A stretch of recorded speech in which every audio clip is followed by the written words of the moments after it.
ये पैसे देकर बुलाई गई भेंट नहीं है, ये दारू पिलाकर चिकन खिलाकर जबरदस्ती ट्रकों में भर भर कर लाए गए लोग नहीं है। ये सब अपने आप आए हैं। और ये पैसे देकर बुलाई गई भेंट नहीं है, ये दारू पिलाकर चिकन खिलाकर जबरदस्ती ट्रकों में भर भर कर लाए गए लोग नहीं है। ये सब अपने आप आए हैं और इनके दिलों में विश्वास है। ये अच्छा आदमी है, ये अच्छा नेता है, ये हमारा भविष्य सुधारेगा, ये अच्छी सरकार बनाएगा। काळाच्या डोळ्यावरती बसलेली होती कात, तू दाविली पहाट उज्ज्वल प्रखर ती ज्योत। न्यायाच्या आदर्शावर संघर्ष तुझा होता, या दीन बांधवांना आदर्श तुझा होता। राष्ट्र संविधान का है तू ही शिल्पकार, गली बोळा मधी पुढारी इथं पण एक मी मुसलमानांना सांगू पाहतोय, गट लक्षात घ्या, काश्मीर मधल्या एका हजरतबल दर्गाच्या प्रार्थना स्थळावर अशोक स्तंभाच्या प्रतीकाची विटंबना झाली।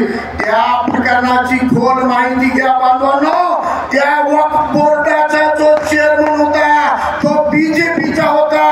जाणीवपूर्वक अशा ठिकाणी ती पाठी लावली होती, पण तरी मला त्यांना सांगायचंय, अशोक स्तंभ एका रंगाबिलाचा फोटो नाही आहे। अशोक स्तंभ भारताचा प्रतीक आहे, राष्ट्राचा प्रतीक आहे आणि सम्राट अशोकाचा प्रतीक आहे। हजारो कोट्यावधी लोकांच्या आस्थेचं प्रतीक आहे आणि कोणाची आस्था एक मुसलमान कधी दुखवू शकत नाही। इतरांच्या आस्थेचं संरक्षण हे आपल्या आस्थेचं संरक्षण हे शिकवणारा, इस्लाम मानणारा सच्चा मुसलमान विटंबना करू शकत नाही। जे करतील त्यांना याच भारतीय संविधानाच्या कायद्यानुसार कठोर कारवाई झाली पाहिजे। 370 नंतर अलगाववादी संप्रेम म्हणणाऱ्या तडीपार काय कारवाई केलास, फासावर लटकायला पाहिजे होता।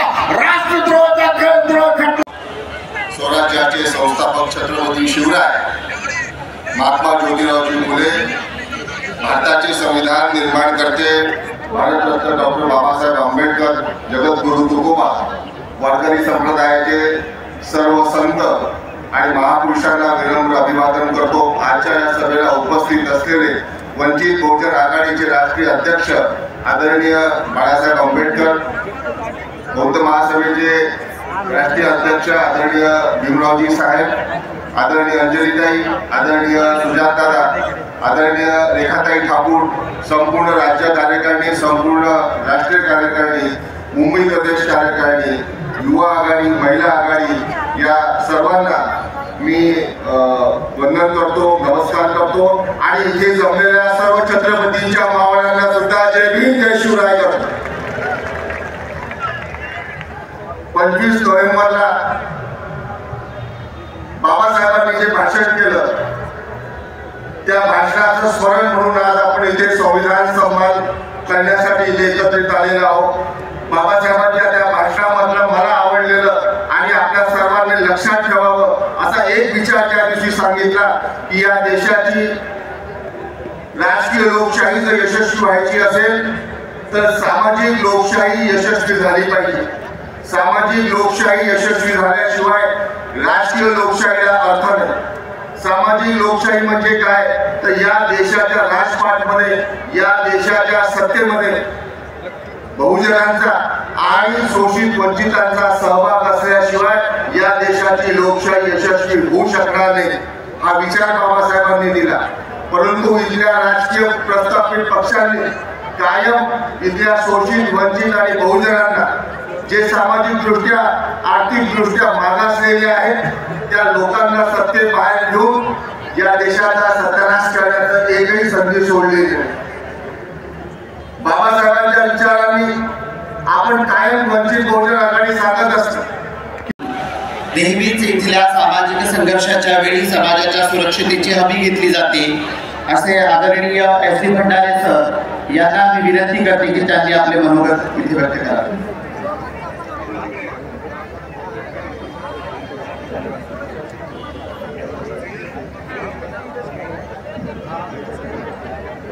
तथागत भगवान बुद्ध, परमपूज्य डॉक्टर बाबासाहेब आंबेडकर, समतेचे महामानव छत्रपती शिवराय, महात्मा ज्योतिबा फुले, सावित्रीमाई, माता जिजाई, माता रमाई,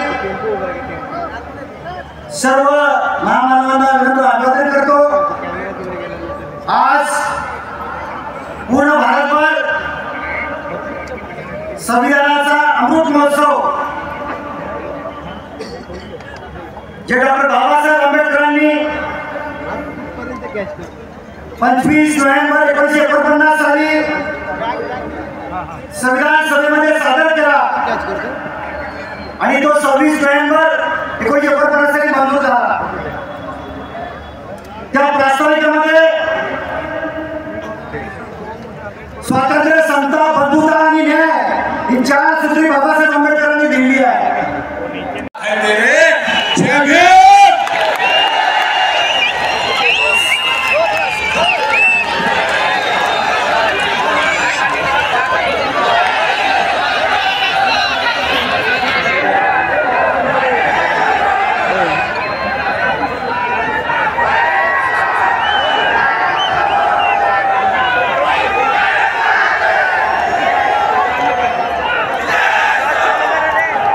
डॉक्टर बाबासाहेब आंबेडकरांचा, वंचित बहुजन आघाडीचा, बाळासाहेब आंबेडकर तू मागे पडो। जय जय जय जय जय भीम, जय जय जय जय जय भीम। समतेचे विचार करणाऱ्या सर्व महामानवांना त्रिवार अभिवादन करतो।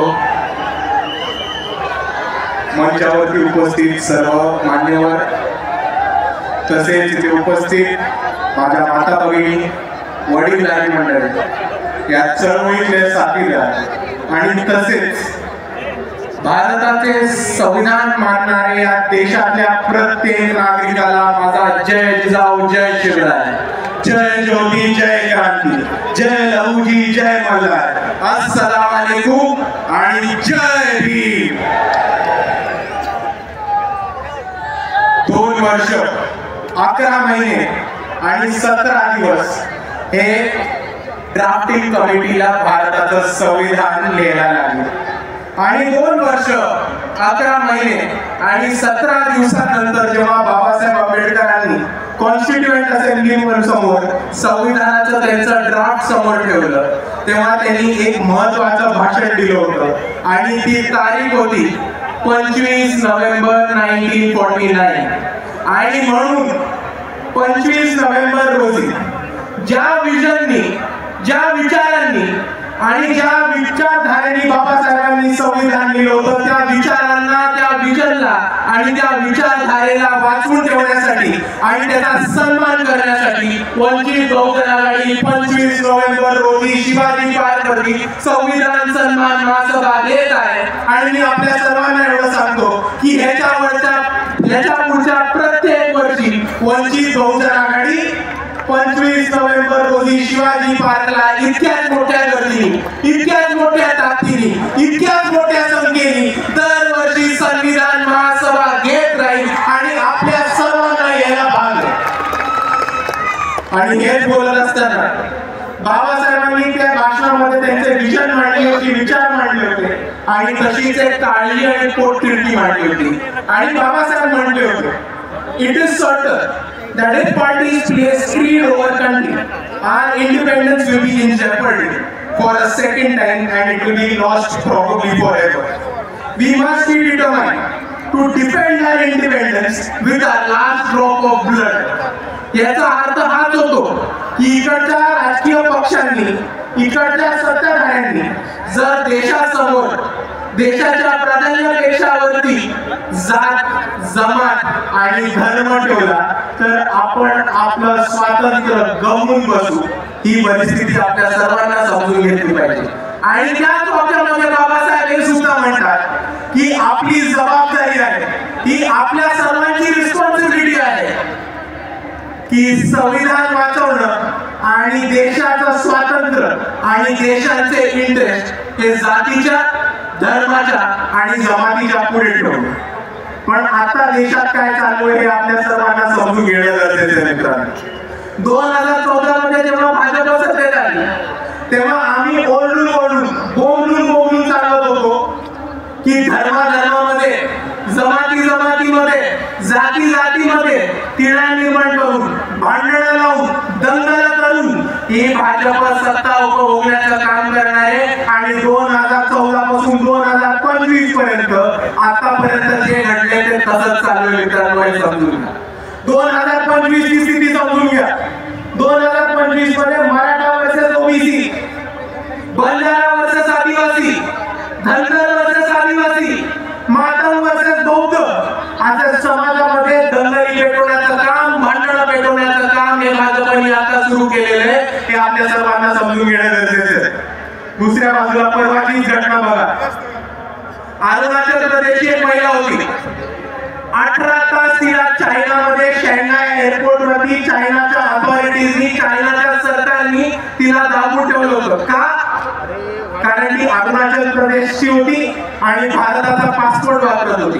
आणि चायनाने म्हटलं की आम्ही अरुणाचल प्रदेशला भारताचा भाग नाही मानत आणि अरुणाचल प्रदेशच्या लोकांना भारताचा पासपोर्ट दिलेला चायनाला चालत नाही. ही वस्तुस्थिती समजून घ्या.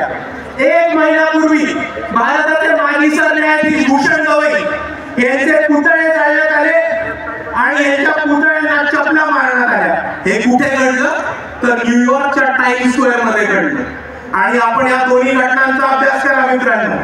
जेव्हा त्या अरुणाचल महिलेला सांगतात की तुमचा भारताचा पासपोर्ट चालत नाही आणि चायना अरुणाचल प्रदेशला भारताचा भाग मानत नाही, आणि जेव्हा सरन्यायाधीश भूषण गवईंचे पुतळे जाळले जातात आणि त्यांच्या पुतळ्यांना चपला मारल्या जातात, तेव्हा तो फक्त एका महिलेचा किंवा भूषण गवईंचा अपमान नाही, तो एका आदिवासी महिलेचा आणि एका दलित माणसाचा अपमान नाहीये, तर तो भारताच्या न्याय व्यवस्थेचा अपमान आहे, तो भारताच्या संविधानाचा अपमान आहे आणि तो भारताच्या संविधानाचा आणि सॉव्हर्निटीचा आणि स्वातंत्र्याचा अपमान आहे. आणि हा अपमान आपण सहन करणार नाही होते, समजून घ्या मित्रांनो.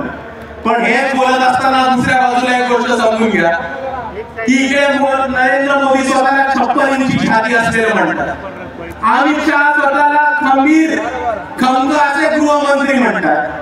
पण हे दोघं सत्तेत असताना आज चायना अरुणाचल प्रदेशला भारताचा भाग मानत नाही आणि भारताच्या सरन्यायाधीशच्या पुतळ्याला चपला USA मध्ये मारल्या जातात. आणि म्हणून मी अमित शहा आणि नरेंद्र मोदींना आवाहन करतो की जर तुमची छाती खरंच 56 इंची असेल, जर तुम्ही खरंच खंबीर हिम्मतवाले आणि डरपोक गृहमंत्री नसलात, तर तातडीने चायनावरती ऍक्शन घेऊन दाखवा. फॉरेन पॉलिसीनी चायनाला सबक शिकवून दाखवा. आणि दुसऱ्या बाजूला ज्या ज्या भारतीय नागरिकांनी, ज्या ज्या NRIंनी भूषण गवईंच्या पुतळ्याला चप्पल मारण्याचा प्रयत्न केला, त्यांचे व्हिसा आणि पासपोर्ट रद्द करून दाखवा. मग आम्ही मानू की तुमची छाती खरंच 56 इंची आहे आणि मग आम्ही मानू की अमित शहा मध्ये खरंच दम आहे. नाहीतर तुम्ही समजून घ्या, 5-25 चायनाचे ऍप बंद करून काही नाही होत. चायनाला उत्तर द्यायचं असेल तर ताकदीने उत्तर द्यायला लागणार हे आपण समजून घ्या. आणि दुसऱ्या बाजूला मोदी आणि अमित शहा हे NRIंच्या विरुद्ध आणि अमेरिकेत बसलेल्या NRIंच्या विरुद्ध ऍक्शन नाही घेणार, कारण हेच NRI लोक आहेत जे भाजपला USA मध्ये बसून भरघोस पैसा पोचवतात. हे आपण दुसऱ्या बाजूला समजून घ्या. आणि भारतामध्ये आणि अमेरिकेतल्या गोष्टी बोलत असताना परवाच एक रिपोर्ट आलाय की $3,30,000 हे RSS नावाच्या अनधिकृत टेररिस्ट ऑर्गनायझेशननी USA मध्ये स्क्वायर पॅटसन बॉक्स नावाच्या एका कंपनीला दिले होते लॉबिंगसाठी आणि USA मधली निर्णय प्रक्रिया बदलण्यासाठी. आणि दुसऱ्याच बाजूला याच RSSनी दिल्लीमध्ये 150 कोटीचं केशवकुंज नावाचं ऑफिस उभं केलं. हे आपण समजून घ्या. आता मला एक प्रश्न सांगा की जी संघटना जिची कोणती रजिस्ट्रेशन नाहीये, ज्याची कोणती नोंदणी नाहीये आणि जी भारताचं संविधान मानत नाही, ही संघटना $3,30,000 USA ला कसे पाठवते? ही संघटना 150 कोटीचं ऑफिस दिल्लीमध्ये कसं बांधते? आणि जर इकडच्या सरकारकडे त्याची उत्तरं नसतील, जर इकडच्या इन्कम टॅक्स डिपार्टमेंटकडे त्याची उत्तरं नसतील, तर ही धोक्याची घंटाही आपण सर्वांनी समजून घेतली पाहिजे. आणि हीच धोक्याची घंटा वंचित बहुजन आघाडीने ओळखली होती. म्हणून भारताच्या इतिहासामध्ये RSSच्या कार्यालयावरती पहिला मोर्चा जर कोणी काढला असेल तर तो फक्त आणि फक्त वंचित बहुजन आघाडीने काढला होता.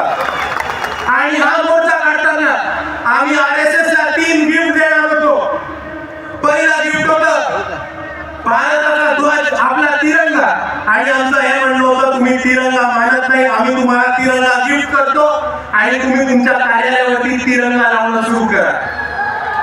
दुसरं आमचं गिफ्ट होतं भारताचं संविधान. आणि आमचं हे म्हणणं होतं की तुम्ही भारताचं संविधान मानत नाही, आम्ही आमच्या वतीने तुम्हाला एक संविधानाची प्रत देतो, तुम्ही ते संविधान वाचा, समजा आणि संविधानाच्या हिशोबाने चालत राहा. हा आमचा दुसरा त्यांना गिफ्ट होता. आणि नोंदणी नसलेल्या या संघटनेला आमचं तिसरं गिफ्ट होतं पब्लिक रजिस्ट्रेशन ऍक्ट. हे सांगण्यासाठी की तुमची नोंदणी नाही झाली, हे महाराष्ट्र राज्याचं पब्लिक रजिस्ट्रेशन ऍक्टची कॉपी आहे, ही वाचा, ही समजून घ्या आणि तुम्हाला या पब्लिक रजिस्ट्रेशन ऍक्ट खाली स्वतःला रजिस्टर करून. पण RSSचा एकही माणूस आला नाही आणि RSSच्या कोणत्याही माणसाने हे गिफ्ट स्वीकारलं नाही. आणि त्याच्यावरनं आम्हाला हे साफ झालं की RSS नोंदणी करायला नकार देते, RSS तिरंगा लावायला नाही देते आणि RSS संविधान वाचायला आणि संविधान मानायला नकार देते. आणि जे संघटना या देशामध्ये संविधान मानत नाही, स्वतःला रजिस्ट्रेशन करत नाही आणि स्वतःला तिरंगा फडकवण्याची हिंमत करत नाही, त्याला आम्ही दहशतवादी आणि टेररिस्ट ऑर्गनायझेशनच म्हणतात. आणि आपला जो मोर्चा झाला होता, आपल्या मोर्चाची धास्ती RSSने घेतली आहे. आपल्या मोर्चाची धास्ती बरोबर RSSने घेतली.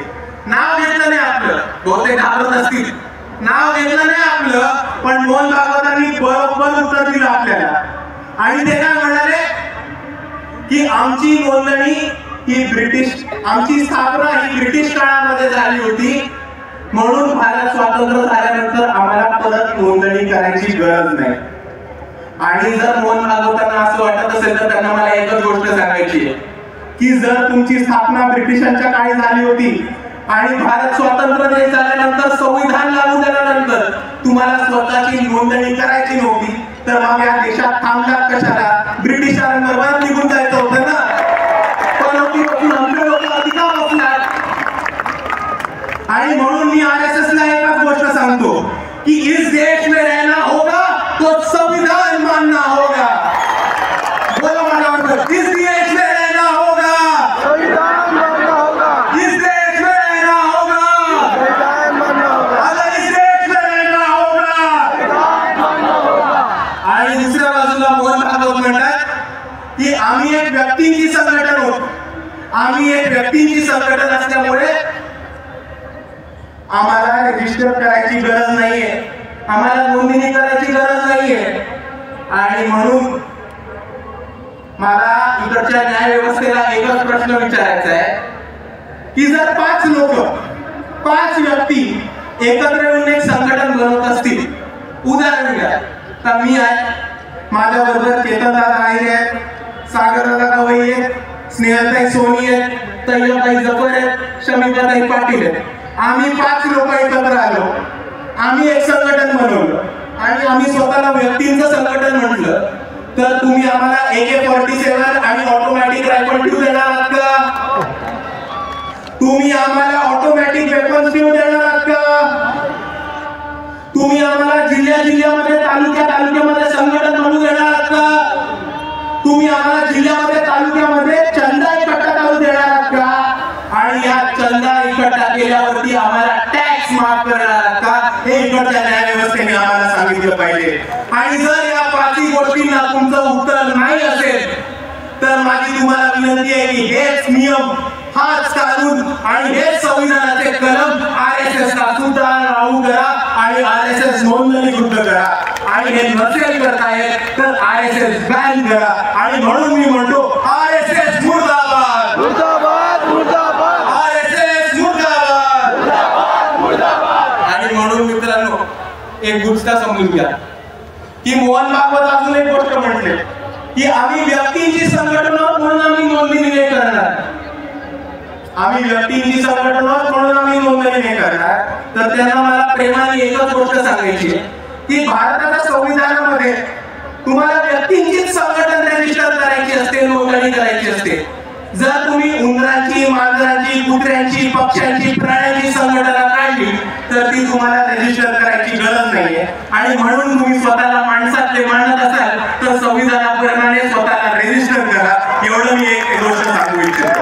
आणि मित्रांनो, म्हणून मी दरवेळेस म्हणत राहतो की या भारतामध्ये जर कोणी RSS ला हाकू शकणार असेल, जर कोणी बीजेपीला हरवू शकणार असेल आणि जर कोणी मनुवादाला अंगावर घेऊन त्याला हरवू शकणार असेल तर ते फक्त आणि फक्त या देशातले आंबेडकरवादी आहेत. त्याच्यापेक्षा अजून कोणामध्ये दम नाही.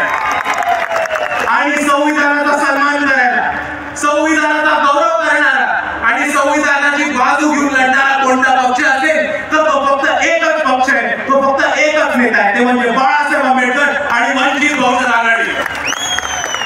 आणि कोणताही मुद्दा असो, कोणताही आंदोलन असो, वंचित बहुजन आघाडी लढत राहतं.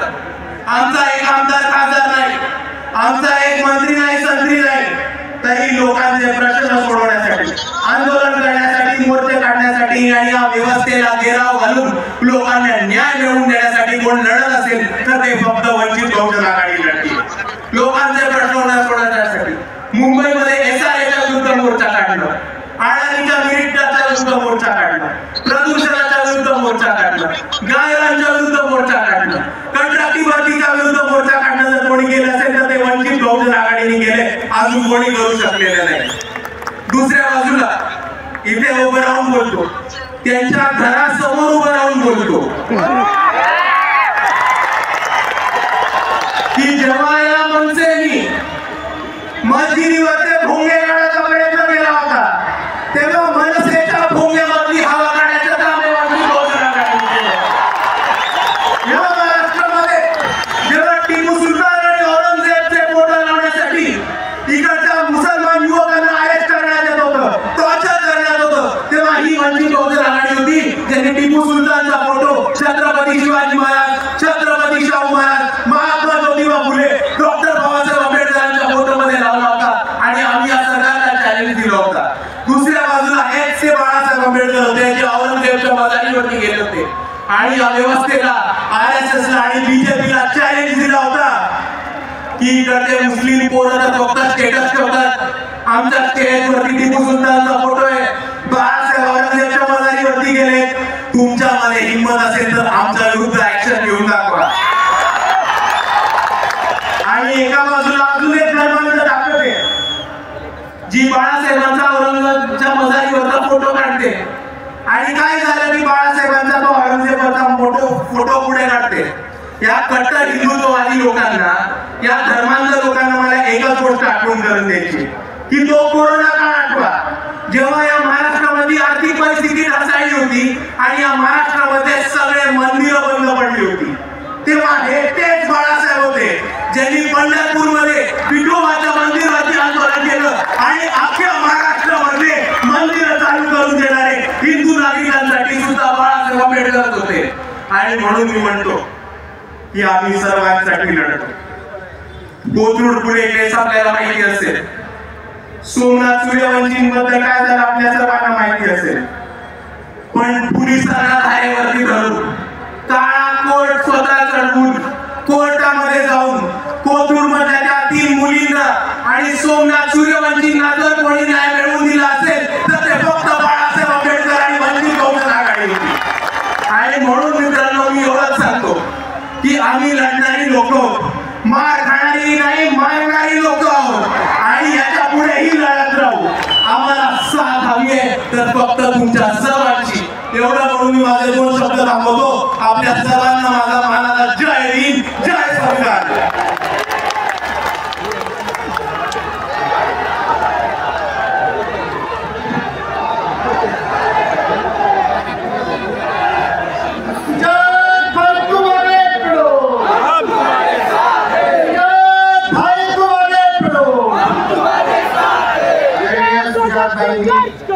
हम तुम्हारे साथ हैं।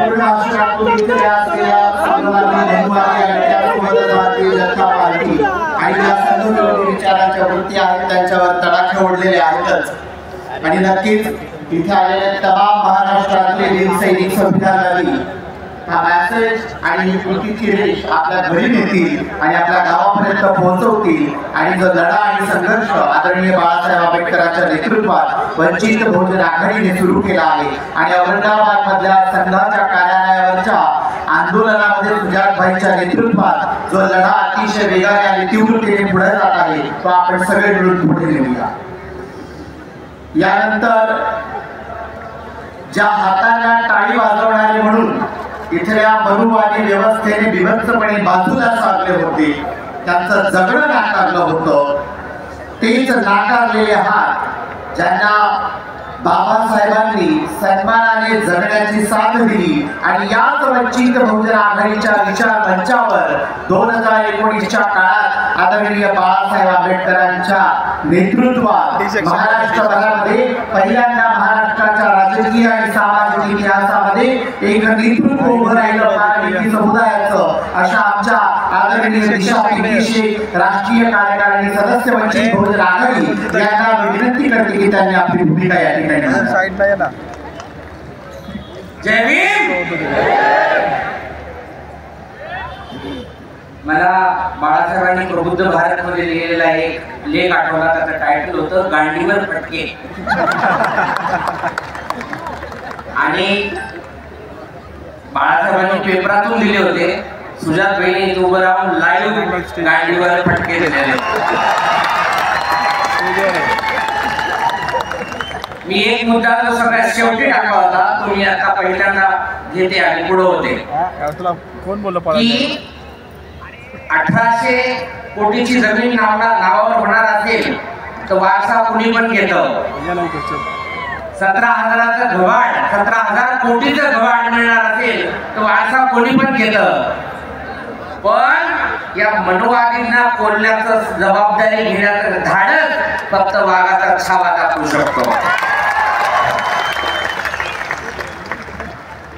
आज RSS ला एवढं जो मूल्य विचार आहे स्वातंत्र्याचा, समतेचा, बंधुतेचा आणि सामाजिक न्यायाचा, तो विचार 700 वर्षापूर्वी या महाराष्ट्राच्या मातीमध्ये वारकरी संतांनी रुजवायला सुरुवात केलेली होती.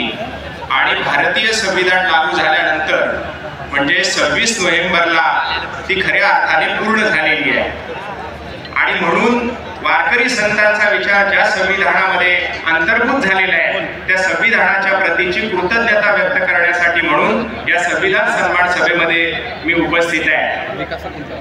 डॉक्टर बाबासाहेब आंबेडकरांनी एकदा असं सांगितलेलं होतं की स्वातंत्र्य, समता, बंधुता ही जी मूल्य आहे ही मूल्य मला फ्रेंच राज्यक्रांतीतून मिळालेली नाही तर ती बौद्धांच्या परंपरेतून मिळालेली आहे.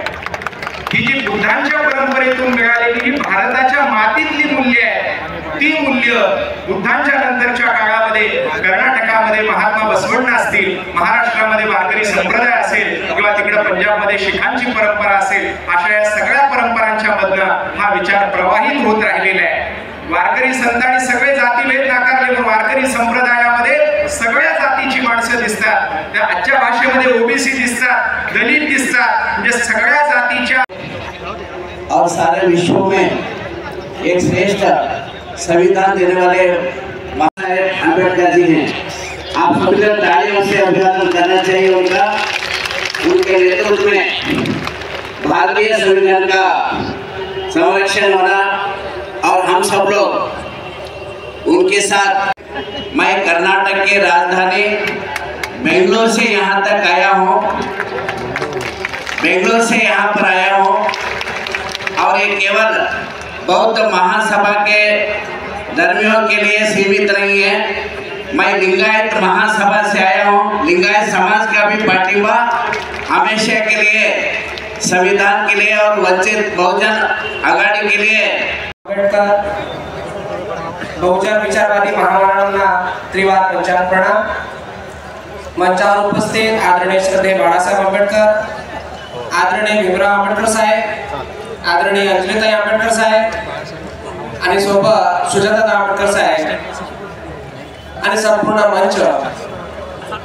मी एवढंच सांगणार की भगवंतांनी तथागत भगवान गौतम बुद्धांनी जे सांगितलं बहुजन हिताय बहुजन सुखाय लोकानुकंपाय, या विचारधारेवर आज वंचित बहुजन आघाडी चालत आहे। एसटी एनटी बीजेटी ओबीसी या संपूर्ण लोकांना सोबत घेऊन, ज्याला 18 पगड जातीच्या आपण म्हटलं सर्वांना सोबत घेऊन वंचिताची सत्ता आणायची बाबासाहेब ज्याप्रमाणे म्हणत होते, आपल्या घरामध्ये जाऊन लिहून ठेवा, आपल्या त्या भिंतीवर लिहून ठेवा की या देशाची शासनकर्ती जमात आम्हाला व्हायची आहे।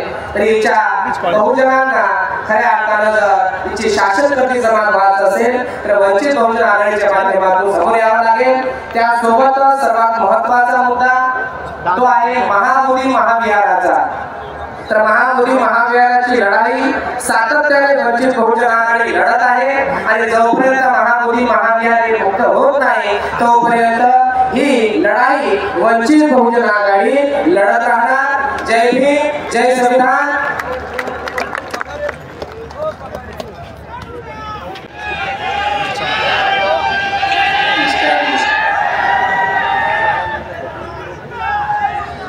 आज 25 नोव्हेंबर आहे।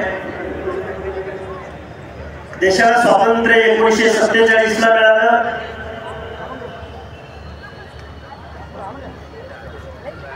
सव्वीस नोव्हेंबर 1950 ला देशाला संविधान मिळालं आणि खऱ्या अर्थानं तुम्हाला आम्हाला माणूस म्हणून जगण्याचं आणि या स्वतंत्र लोकशाही देशामध्ये एक सामान्य नागरिक म्हणून मान्यता जर कशाच्या माध्यमातून मिळाली असेल तर ती संविधानाच्या माध्यमातून मिळाली। प्रेरणास्थान युवकांचं नेतृत्व सुजातदादा आंबेडकर। खरं तर या मंचावर सर्व ज्येष्ठ श्रेष्ठ वंचित बहुजन आघाडीचे काम करणारे आणि ओबीसी चळवळीत काम करणारे आमचे सहकारी मित्र लक्ष्मणराव असतील, बांधवांनो, गेल्या 2 वर्षापासून या राज्यामध्ये संविधानाच्या विरोधात संविधानाच्या माध्यमातून संविधान संपवण्यासाठी अतिशय घाला घालण्याचं काम या राज्य सरकारचं या राज्यामध्ये होत आहे। ज्या ओबीसींना डॉक्टर बाबासाहेब आंबेडकरांनी, ज्या महामानवांनी एससी आणि एसटीच्या अगोदर ओबीसींचा विचार केला आणि ओबीसींना आरक्षण देण्यासाठी 340 वावं कलम बनवलं, त्या कलमातून ओबीसींना कुठेतरी मंडल आयोगाच्या संविधानाच्या पूर्वसंध्येवर वंचित बहुजन आघाडीच्या वतीनं हा महत्त्वपूर्ण कार्यक्रम संविधान सन्मानाचा कार्यक्रम आपण साजरा करत आहोत। मंचावर उपस्थित वंचित बहुजन आघाडीचे नेते आज आपण जर विधिमंडळामध्ये बघितलं, लोकसभेमध्ये बघितलं तर 43% गुन्हेगारीचे लोक तिथे आहेत। तळीपारच नवे कायदे करताय। याची सुरुवात जर कुठून होत असेल तर या स्थानिक स्वराज्य संस्थेच्या निवडणुकीत होते। स्थानिक स्वराज्य संस्थेच्या निवडणुकीत निवडून आलेले लोक मग ते मुंबईच्या म्युनिसिपल कॉर्पोरेशन मध्ये असतील, बीएमसी मध्ये असतील किंवा कुठल्याही कॉर्पोरेशन मध्ये असतील, ते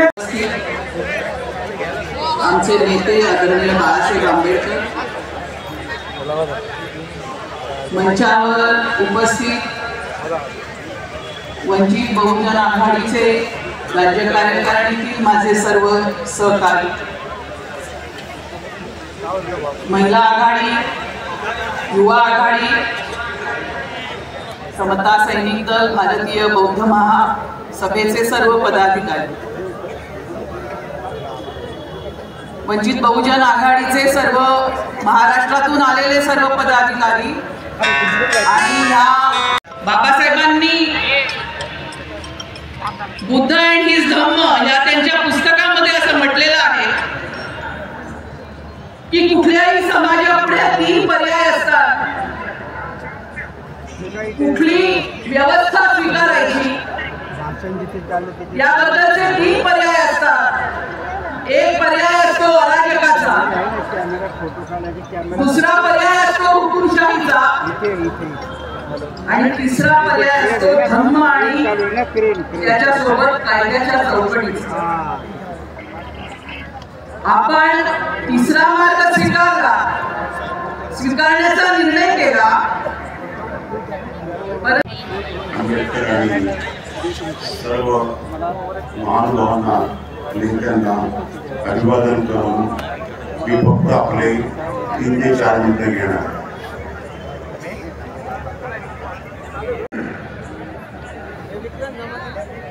पावणे 10 झालेले, काय बोलायचं ठरवावं लागेल।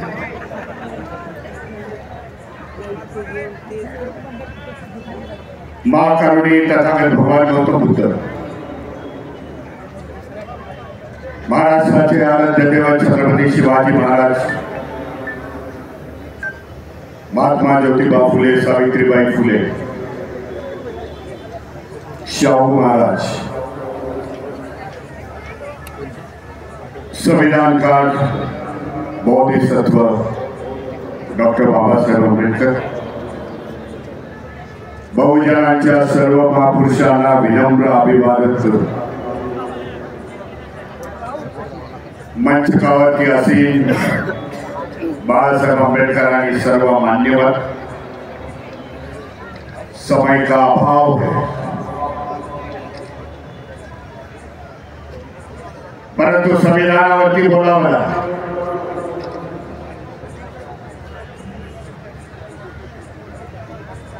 आनंद वाटला एवढ्या मोठ्या संख्येने महाराष्ट्राच्या राजधानीमध्ये मुंबईमध्ये एवढ्या मोठ्या संख्येने इथे हजर आहात, उपस्थिती तुमची आहे, त्याबद्दल आपलं अभिनंदन करतो। हे मुंबई इतरांची नाही, तर या मुंबईच्या शिवाजी पार्क मैदानावरती आम्ही देखील आमची ताकद दाखवू शकतो, हे तुम्ही दाखवून दिला, त्याच्याबद्दल मी आपला अभिनंदन। एक निर्णायक ताकद या महाराष्ट्रामध्ये नाही तर संपूर्ण देशामध्ये एक निर्णायक ताकद आंबेडकरवाद्यांची आहे, बहुजन विचारसरणीची एक ताकद आहे। ताकद फक्त एकत्र यायला पाहिजे, तर म्हणजे मनुवादी असतील,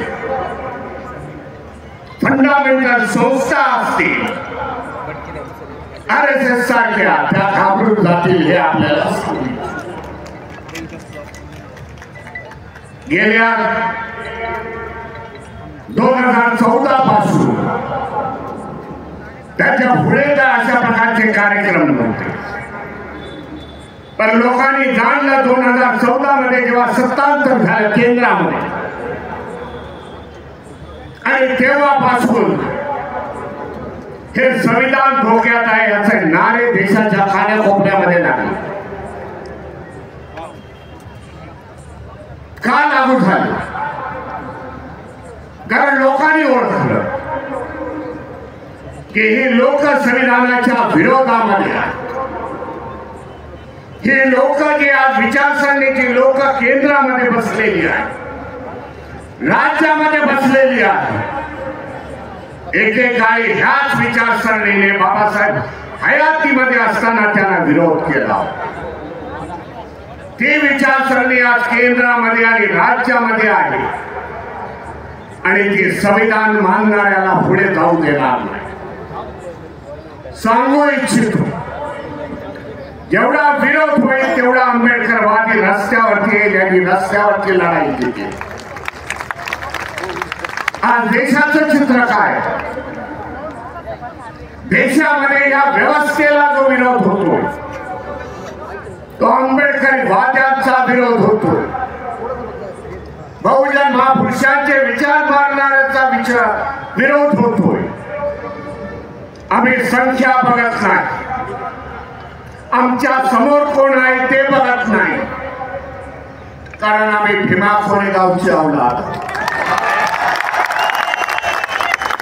म्हणून आमचा विजय निश्चित आहे। या धम्ममंचकावरचं ज्या आज आपण बघितलं, जास्त वेळ घेत नाही,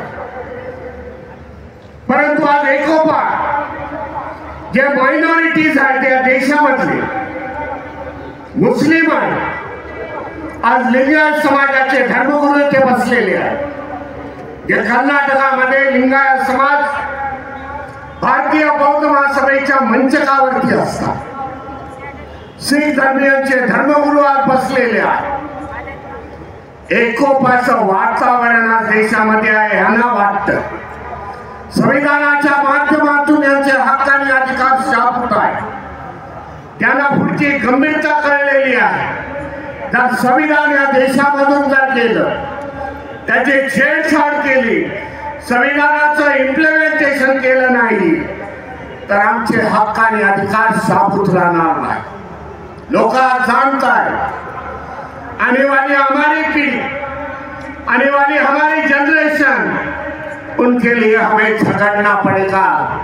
संविधान वाचवावं लागेल, नाहीतर हीच पिढी जेव्हा मोठी होईल तेव्हा आई बाबाला विचारेल, बाबा संविधान जेव्हा बाबासाहेबांनी आम्हाला सर्व दिलेलं असताना संविधान जेव्हा निघून जात होतं सरकारच्या माध्यमातून तेव्हा काय करत होता.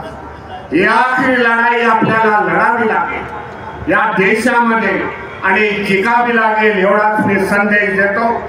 आपल्या सगळ्यांचं अभिनंदन करतो. वेळेचा अभाव आहे म्हणून माझ्या भाषणाला मी विराम देतो. नमो बुद्धाय. जय भीम, जय संविधान.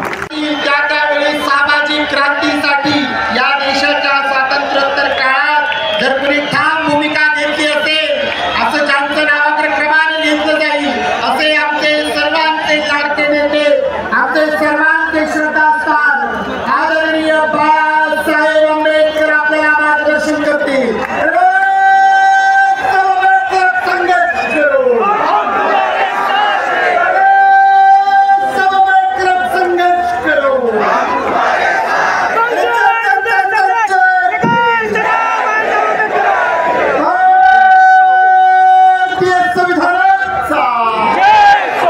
आणि भगिनो,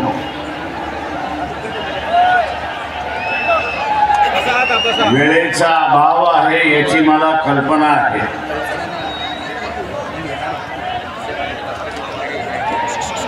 इथे ज्या परिस्थितीमध्ये आपण उभे आहोत, संविधान आज आहे आणि म्हणून आपण आज सारा संविधानाचा सन्मान करत आहोत. पण जी गती चाललेली आहे,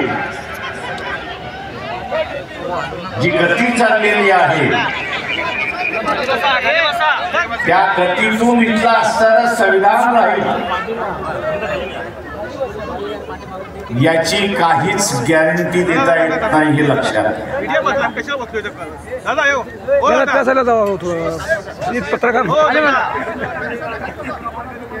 बहुजनवादी, फुलेशाह आंबेडकरवादी हा स्वतःला संविधानवादी म्हणतो. आज त्याच्यावरती जबाबदारी आलेली आहे की त्यांनी या संविधानाच्या संदर्भात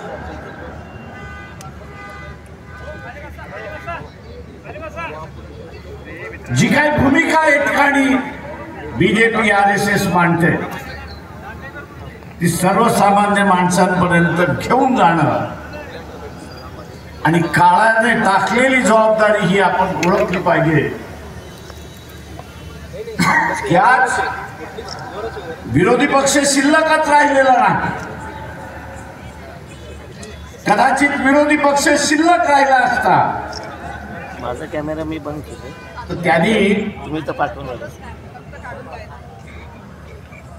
नकली प्रश्न उपस्थित केले नसते तर त्यांनी असली प्रश्नाला हात घातला असता ही लक्षात.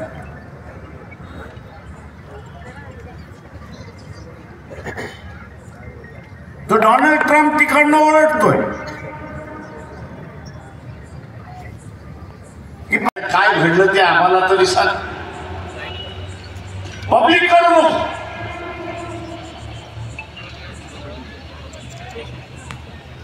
पण जे मान्यता प्राप्त राजकीय पक्ष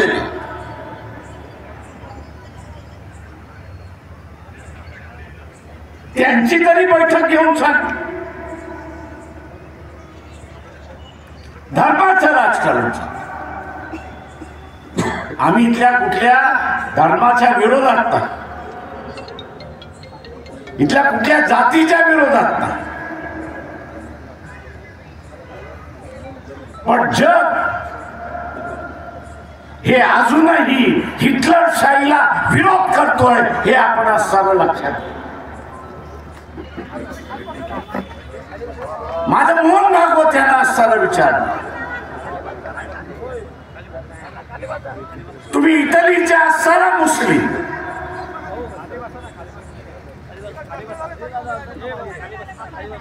हिटलरला तुम्ही भेटून आलात की नाही 30 साली हे असताना सांगलं. हे तुमचे आदर्श आहेत की नाही याचा असताना सांग.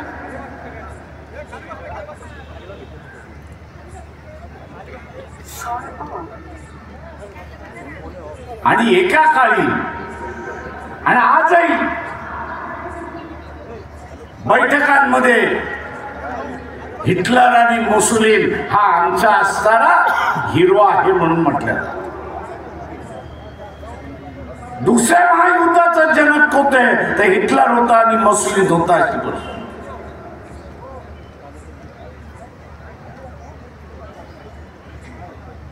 मोदी जो असताना जगभर फिरतोय,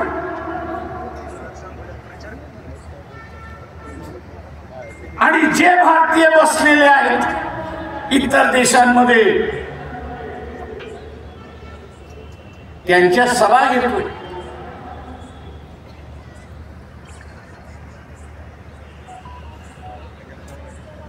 आपण पाहिलं असेल की अमेरिकेने सांगितलं आम्ही असणारा H1B1 विजा हा रद्द करतो आहोत.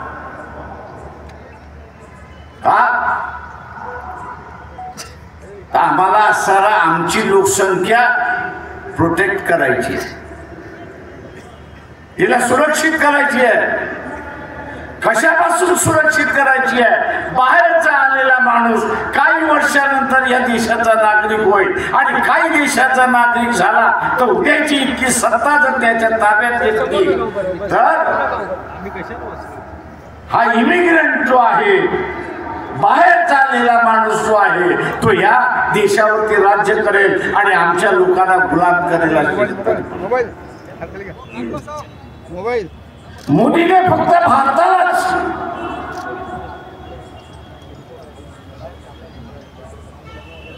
नुकसान पोचवलेलं नाही, भारतालाच नुकसान पोचवलेलं नाही, तर त्यांनी जे भारतीय इतर देशामध्ये राहिलेले आहेत त्यांना त्या देशातून हकालपट्टी करण्याची परिस्थिती आणून त्या ठिकाणी ठेवली. उद्या त्यांची हकालपट्टी झाली तर इथे आल्याशिवाय राहणार नाहीत आणि तुम्ही आम्ही सगळेजण मग त्यांना पोसायचं कसं याची चिंता आपल्याला त्या ठिकाणी आहे. जगभर मोदी फिरला,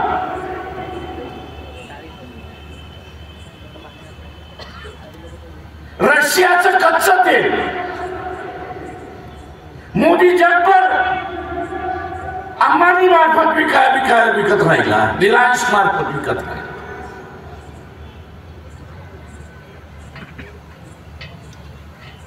पण जे काय 12 दिवसाचं युद्ध भारताचं झालं, 4 दिवसाचं युद्ध झालं असं म्हणा, पाकिस्तान बरोबर एक देश तरी तुमच्या बरोबर उभा राहिला का? इथल्या मनोवादी हिंदुत्वाला विचारतो, एक देश तुमच्या बरोबर उभा राहिला का याचा असणारा खुलासा करा. आज एकही नाही. का नाही? तर या देशाला आता खतरा म्हणून समजल्या जात हे लक्षात घ्या.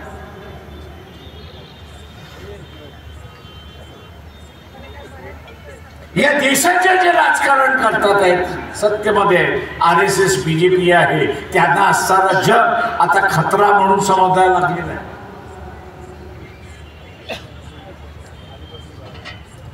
खतरा म्हणून त्या ठिकाणी समजायला लागलेले आहे आणि म्हणून एकही देश मित्रत्व करायला तयार नाही अशी परिस्थिती.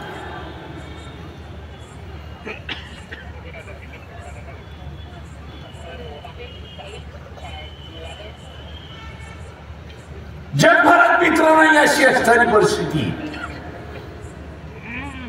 आणि आर्मी चीफ एका बाजूला म्हणतोय की 3 महिन्यामध्ये या ठिकाणी युद्धाचे दुसरं आपल्याला तोंड द्यावं लागेल.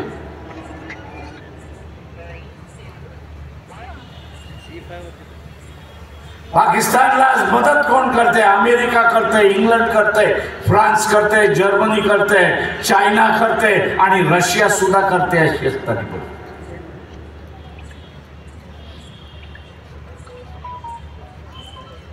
रशियाला स्वतःचं युद्ध जिंकायचं असेल तर चायनावरती अवलंबून राहावं लागतं. आणि चायनाला अरुणाचल प्रदेश हा आपला प्रदेश आहे म्हणून सिद्ध करून घ्यायचे आणि ते भाग घ्यायचे.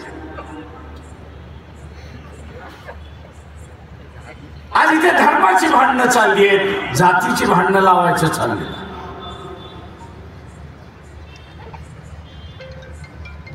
इथला मीडिया जो आहे तू ह्याची चर्चाच करायला तयार नाही.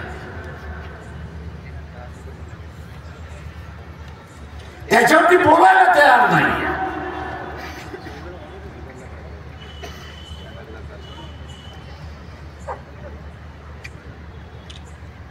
आणि दुसऱ्या बाजूला आपण सरळ बघितलं तर या देशातले राजकीय पक्ष संपवण्याचा भाग चालला.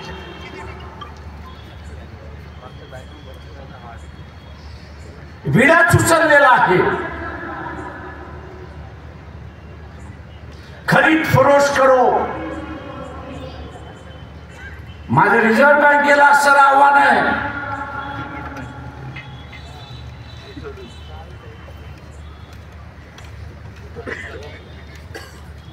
की मोदीने असं नोटा बदलण्याचा कार्यक्रम केला. त्यावेळेस सांगण्यात आलं की 16 लाख कोटी अशा काहीतरी नोटा होत्या. आणि रिझर्व्ह बँक स्वतःच सांगते की आम्ही असताना फक्त 15 लाख अमुक कोटी नोटा पुन्हा छापल्या.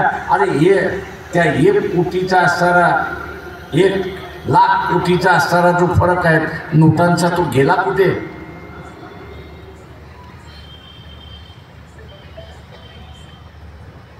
दुर्दैवाने मी म्हणेन या देशातल्या विचारवंताबद्दल बाबासाहेबांनी जे त्यावेळेस म्हटलं होतं ते आज खरं व्हायला.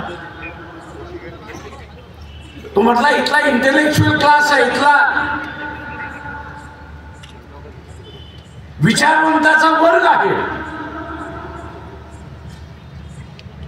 पण बाबासाहेब म्हणाले होते दुर्दैव आहे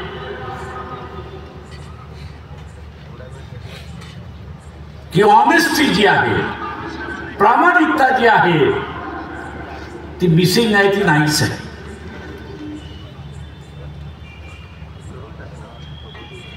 ती त्याच्या स्वतःशी सुद्धा इमानदार नाही अशी असताना.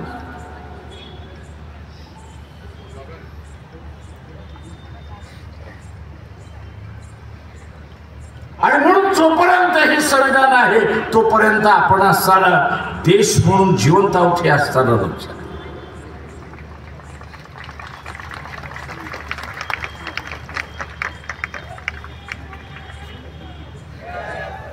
एका स्कॉटलंडच्या असणाऱ्या सभासदाचा असणारा पार्लमेंट मधल्या सभासदाचा असणारा उदाहरण देऊन बाबासाहेब असं म्हणाले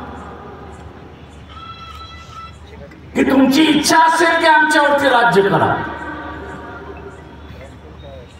त्याचं भाषण बाबासाहेबांनी तिथं असणारं मांडलं आणि त्यांनी असं मांडलं की तुमची इच्छा असेल की आमच्यावरती राज्य करावं, पण आमची इच्छा आहे की आम्ही स्वतंत्र राहिलं पाहिजे. त्याचं काय? तो म्हटलं संघर्षाशिवाय दुसरा मार्ग नाही काय का तुम्ही आमच्यावरती राज्य करायला बघाल आणि आम्ही स्वतंत्र राहिलं पाहिजे याच्यासाठी आम्ही लढत राहणार. संघर्षाशिवाय दुसरा काहीच अर्थ नाही.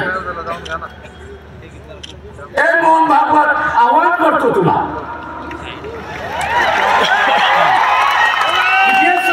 बदलतोयस ते म्हणतोय, जे संविधान बदलतोयस ते म्हणतोय. 15 दिवसामध्ये तुम्ही दाखल केलेलं असणारं संविधान या देशामध्ये चर्चेला सुरुवात करा. हे बाबासाहेबांनी लिहिलंय म्हणून आम्ही म्हणत नाही. तुम्ही लिहिलेलं संविधान याच्यापेक्षा चांगलं असेल तर त्याची चर्चा होऊ द्या. आम्ही फक्त असणारं संविधान बदलणार एवढंच फक्त बोलायचं आणि इथलं वातावरण ताप.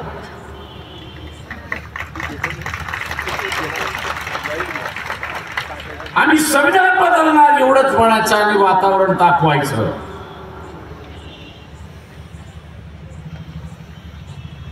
इथल्या सगळ्या ज्यांना या देशाचा असणारं सेक्युलरिझम संपवायचं आहे, निधर्मीवाद संपवायचा आहे आणि धार्मिक वाद बसवायचा आहे, त्यांना माझा सरळ सांगणं आहे, आपल्या बरोबर पाकिस्तानला यायचं.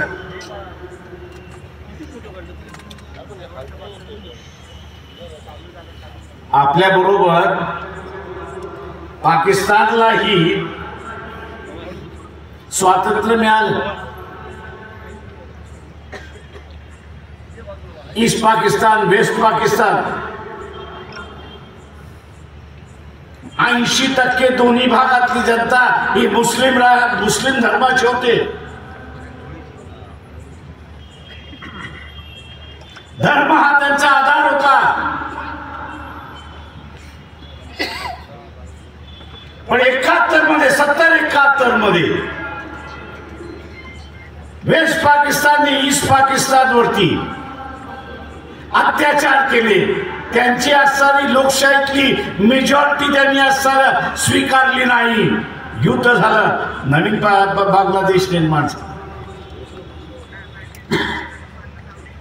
नवीन बांगलादेश या ठिकाणी निर्माण झाला. ताज उदाहरण आपल्याकडे आहे की धर्माच्या आधारित राष्ट्र हे कधी टिकत नाही. धर्माच्या आधारे राष्ट्र कधी टिकत नाही. राष्ट्र हे टिकतं समतेच्या जोरावरती. राष्ट्र हे टिकतं स्वातंत्र्याच्या जोरावरती. राष्ट्र हे टिकतं बंधुत्वाच्या जोरावरती, सन्मानाच्या जोरावरती. धर्मावरती टिकलेलं नाही. आणि म्हणून चॅलेंज आहे की आणा तुमची सगळ्याचं संविधान जे लिहिलं असेल, खुलेआम त्याची असणारी चर्चा करू. आणि ते आणू शकत नसाल, ते आणू शकत नसाल तर या देशाच्या विघटनेला तरी खातपाणी घालू नका, एवढी माझी विनंती.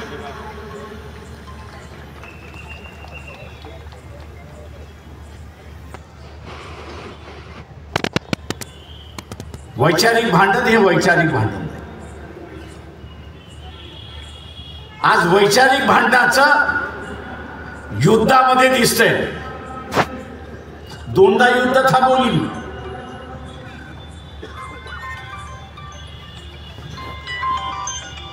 एक युद्ध ओबीसी आणि मराठ्यांमधला कोविडच्या अगोदर,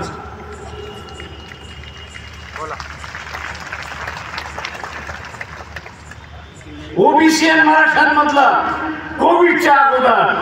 आणि आता पुन्हा असणारं भांडण, यात्रा काढली नसती तर पुन्हा असणारं दोघांनी एकमेकांची घरदार जाळली असते आणि संसार उद्ध्वस्त झाला. नामांतरामध्ये घर उद्ध्वस्त झालेला मी स्वतः माझ्या डोळ्याने पाहिलं. त्याचे उद्ध्वस्त संसार ज्यावेळेस होतात त्यावेळेस त्याच्या भावना काय असतात हे आपण लक्षात. आणि हे उद्ध्वस्त करण्याचं धोरण कोणाचं आहे, दुसरा तिसरा कोणाचं नसवत हे असणारा RSS BJPचं हे आपण लक्षात.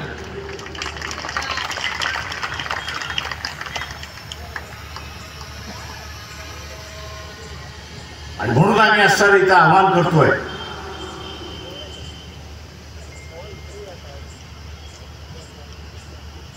आणि म्हणून इथलं असं आव्हान आहे की या देशावरचं जे संकट आहे, या देशाला जे असणारं एकही मित्र नाही, त्याचं कारण एकेखोरपणा आहे हे लक्षात घ्या. आणि हा एकेखोरपणा कोणाचा?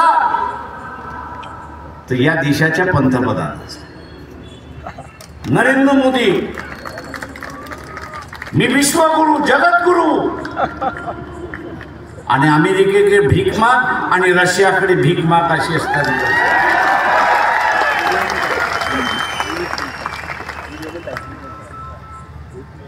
आणि ते मग म्हणतात ठीक आहे, इतर वेळेस तू हो जगद्गुरु,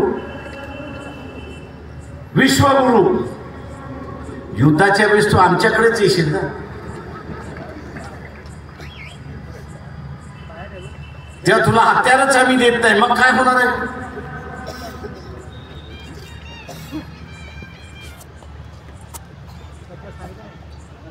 इथल्या सगळ्या सनातनवाल्यांना विचारतो, उद्याचं युद्ध झालं आणि अमेरिका असेल, इंग्लंड असेल, फ्रान्स असेल, जर्मनी असेल, रशिया असेल, चायना असेल, हे जर पाकिस्तानला हत्यार देणार असेल तर तुम्ही टिकणार आहात का?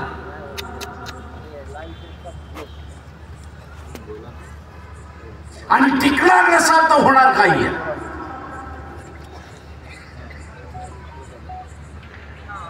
याची चर्चा या ठिकाणी केली जात नाही, ती म्हणजे भारत हा जगातला सगळ्यात मोठा मार्केट आहे हे लक्षात घ्या,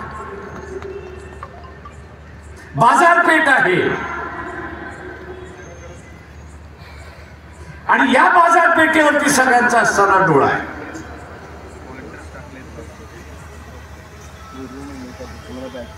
अगोदरच्या सरकारने थोडं थोडं थोडं थोडं सगळ्यांना असणारा दरवाजे उघडे केले आणि आपले संबंध जपले.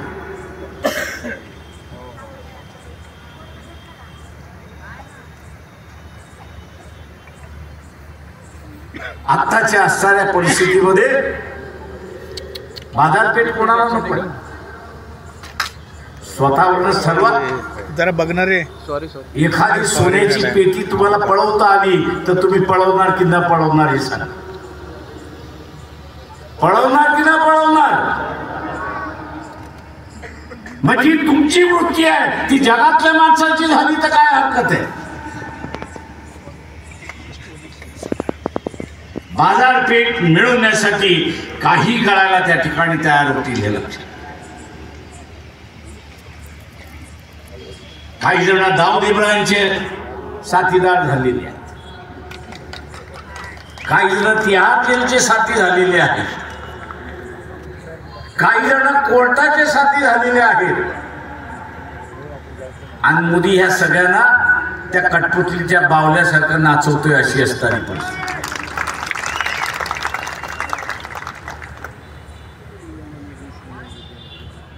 काही दिवस हा तमाशा व्यवस्थित चालला, पण आता भारतीयाने शांतपणा जर स्वीकारला नाही, इथल्या साऱ्या विचारवंतांनी आपला आवाज बुलंद केला नाही, खासगीमध्ये अनेक जण मला अनेक गोष्टी सांगत असतात आणि मी त्यांना म्हणत असतो, राजेहो माझ्याशी बोलताय तसं पब्लिकशी बोला.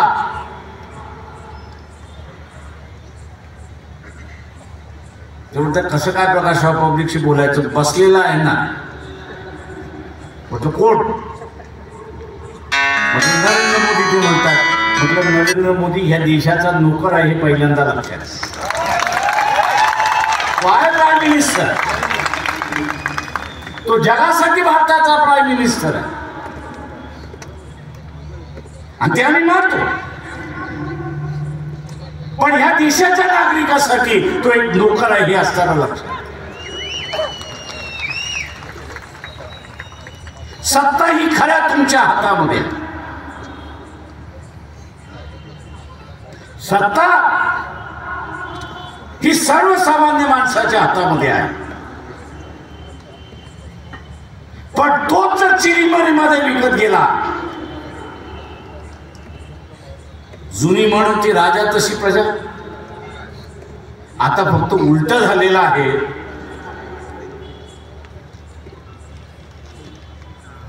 की प्रजा तशी राजा. आता ही मन मूर्ती झालेली आहे, प्रजा तशी राजा. प्रजा जर बैमान असेल तर राज्यकर्ता कुठला असणार, इमानदारीत राहणार.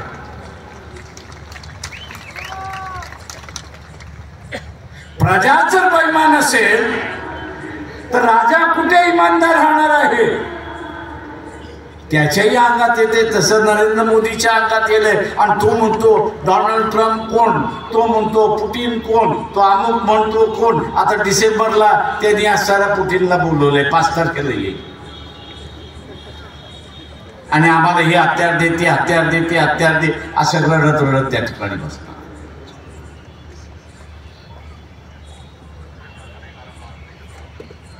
आत्ताचा असणारा हा जो काळ आहे, आपण आपल्या प्रश्नावर तिथं लढतो. आरक्षणाचं असेल त्याच्यावरती लढतो, अभिमानाचा आहे त्याच्यावरती लढतो, बेरोजगारी आहे त्याच्या विरोधात लढतो. पण त्याच्याच बरोबर जे प्रश्न नव्हते ते मोदीने आता निर्माण केले, हे लक्षात घ्या.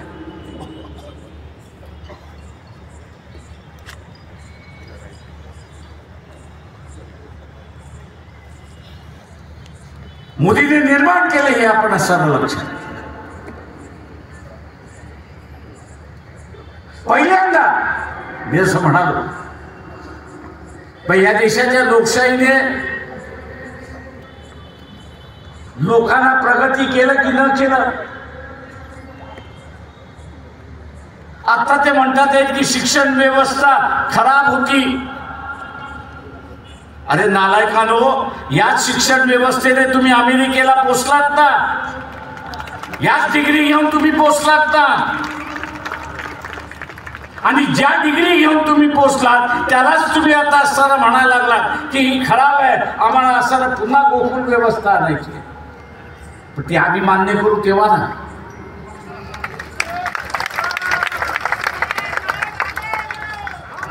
जुन्या गोकुळाची तुम्ही जर व्यवस्था केली, ते इथलं 70% लोक ही शिक्षणच घेऊ शकत नाही अशी परिस्थिती.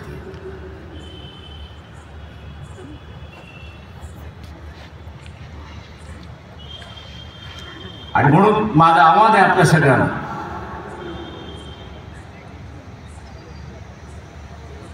की या देशातली विरोधी पक्षाची भूमिका, या देशातली विरोधी पक्षाची भूमिका ही आता वंचित बहुजन आघाडीच्या खांद्यावरती आलेली आहे. पण मी म्हणालो तसं खांद्यावरती आलेली आहे, वंचित बहुजन आघाडीच्या मतदारावरती आलेली आहे.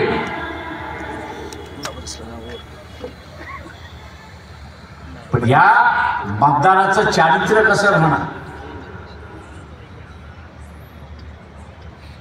या मतदाराचं चारित्र्य कसं राहणार. तो स्वतःचा कबाब शबाब आणि महात्मा गांधी खाणार की इलेक्शन मधला कबाब शबाब आणि महात्मा गांधीवरती जगणार, हे त्याच्यावरती ठरवेल की महाराष्ट्र की देशामध्ये वंचित बहुजन आघाडी ही विरोधी पक्षाची भूमिका बजावणार. पक्षाचा कार्यकर्ता सक्षम आहे, पक्षाचा कार्यकर्ता सक्षम आहे, पण पक्षाचा मतदार हा सुद्धा सक्षम असला पाहिजे, हे पहिल्यांदा आपण सर्व लक्षात.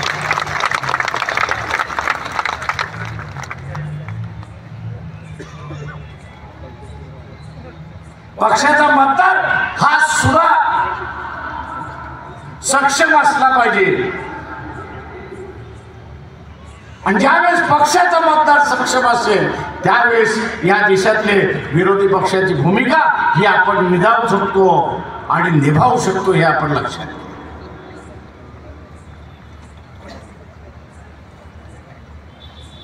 माझं आव्हान आहे आपल्या सगळ्या, काश्मीरमध्ये ब्लास्ट झाला, चुकीचं, ज्यांनी कोणी केलं त्याला असताना सजा झाली, ज्यांनी कोणी केले त्याला असताना सजा झाली, पण त्याच्यामुळे असताना सगळे काश्मीरी टेररिस्ट आहे असं जे संबोधनाला लागलेलं आहे सरकार, हे चुकीचं. मी असताना विचारतोय